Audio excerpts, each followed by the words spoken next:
Kasus COVID-19 beberapa pekan terakhir terus meningkat. Pemerintah mulai melakukan pengetatan aktivitas dalam rangka pemberlakuan pembatasan kegiatan masyarakat, PPKM darurat, khususnya di wilayah Pulau Jawa dan Bali, sejak tanggal 3 hingga tanggal 20 Juli tahun 2021. Aturan PPKM itu, termasuk mengharuskan bekerja dari atau work from home, WFH untuk semua pekerja sektor non-esensial, dan kegiatan belajar mengajar juga harus dilakukan secara online atau daring. Oleh karena itu, tak heran, masyarakat harus bersedia mengikuti vaksinasi COVID-19, dan mematuhi protokol kesehatan yang berlaku di setiap daerah, khususnya di Provinsi Kalimantan Timur.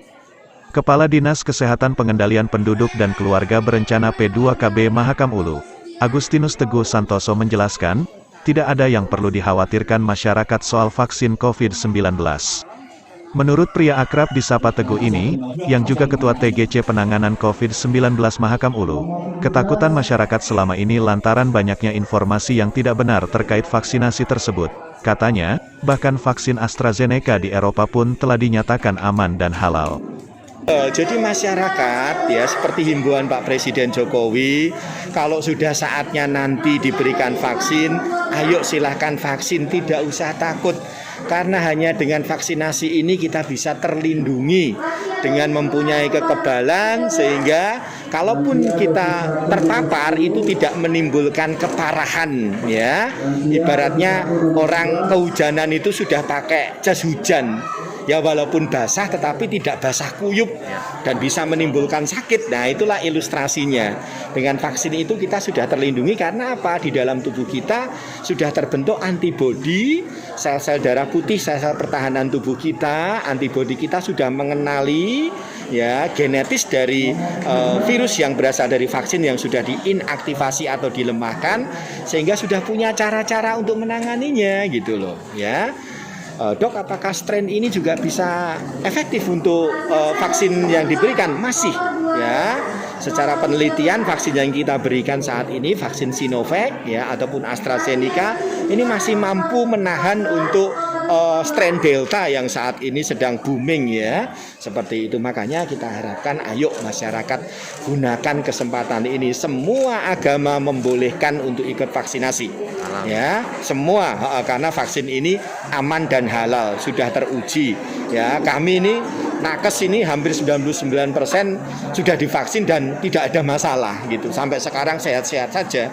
Dan justru kami punya kepercayaan tinggi untuk mengadakan kegiatan pelayan ini, kami tidak punya kekhawatiran karena dalam diri kita sudah terlindungi. Tetapi jangan lupa, walaupun sudah divaksin, prokes 5M-nya tetap dijalankan. Selalu memakai masker, dan pemakaian masker sekarang kalau bisa didobel ya. Masker medis di dalam, masker kain di luar itu lebih bagus sehingga penyaringannya lebih kuat ya. Kemudian juga selalu mencuci tangan pakai sabun ketika selesai aktivitas atau mau makan ya. Kemudian juga menjaga jarak. Kemudian menghindari kerumunan, jangan berkerumun ya. Kemudian yang paling penting juga adalah membatasi mobilisasi atau bepergian terutama ke daerah-daerah yang zona merah ya. Lebih baik kita berhati-hati, preventif ya lebih baik daripada kuratif ya. Preventif is better than kuratif ya. Artinya bahwa tindakan-tindakan pencegahan itu lebih baik daripada mengobati. Kita kalau sudah sakit, wah kita nggak tahu apa yang terjadi ya. Karena saat ini kita mendengar berita ledakan kasus hampir semua ICU di rumah sakit di Pulau Jawa itu penuh semua. Ya, nah ini makanya kita harus waspada supaya strain Delta tidak masuk dengan cara memperketat disiplin melakukan prokes 5M.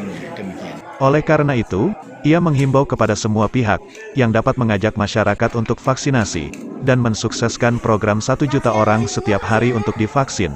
Semua pihak mulai dari tokoh masyarakat, lurah, ketua RT, tokoh agama maupun tokoh pemuda di wilayah kabupaten perbatasan dengan negara Sarawak Malaysia ini. Oleh karena itu, Teguh mendorong proses vaksinasi dipercepat dengan pola jemput bola, demi menjangkau semua lapisan masyarakat di wilayahnya itu, sehingga program vaksinasi berjalan bebas hambatan sesuai yang diharapkan pemerintah. sasaran berikutnya adalah untuk pelaku pelayanan publik baik pemerintah maupun swasta ya. Jadi OPD ya, baik itu statusnya PNS maupun PNP atau TKK itu juga kita jaring saat ini untuk bisa dilakukan vaksinasi. Kemudian juga kelompok pelaku pelayanan publik lainnya seperti pedagang-pedagang di pasar, pedagang-pedagang di toko, kios-kios ya, kemudian motoris speed ya, pedagang keliling, kemudian perangkat-perangkat desa, perangkat-perangkat adat, guru-guru. Nah ini ya, guru-guru juga menjadi sasaran kami supaya segera dirampungkan untuk pelaku pelayanan publik ini. Sehingga nanti kita bisa mensukseskan hari ini bisa 1 juta orang bisa divaksin di seluruh Indonesia, dan kedepannya sudah saya instruksikan kepada semua puskesmas dengan membuat target harian. Untuk puskesmas Uju Bilang saya targetkan 60 orang per hari, harus tiap hari cari 60 orang. Kemudian juga puskesmas Longhubung 50 suntikan per hari, puskesmas Long Pahangai itu 40 suntikan per hari, puskesmas Tiong Ohang yang di Long Apari itu 30 suntikan per hari, dan di puskesmas Raham 20 suntikan per hari. Setiap hari harus dapat target itu ya. Nah, caranya bagaimana? Yaitu dengan model jemput bola. Kayak di sini di seputaran ibu kota kita sudah melakukan 5 kali vaksinasi massal. Nah, karena nanti per 1 Juli 2021 diperluas untuk sasarannya yaitu semua penduduk yang berumur 18 tahun ke atas, maka strategi kita sekarang adalah kedepannya strategi jemput bola. Petugasnya mesti harus datang ke kampung-kampung untuk mendatangi penduduk ya, kemudian memberikan vaksinasi terutama kepada kelompok-kelompok rentan seperti lansia, pralansia, kemudian difabel atau kecacatan ya.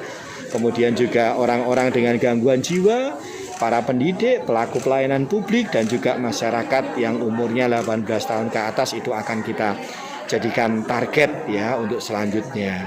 Ya, jadi kita sudah melakukan vaksinasi itu hampir sekitar 3.600-an orang sudah kita vaksinasi. Jadi dari kelompok sasaran kita sudah hampir mencapai angka 35%, dan itu merupakan persentase tertinggi di Kalimantan Timur ya.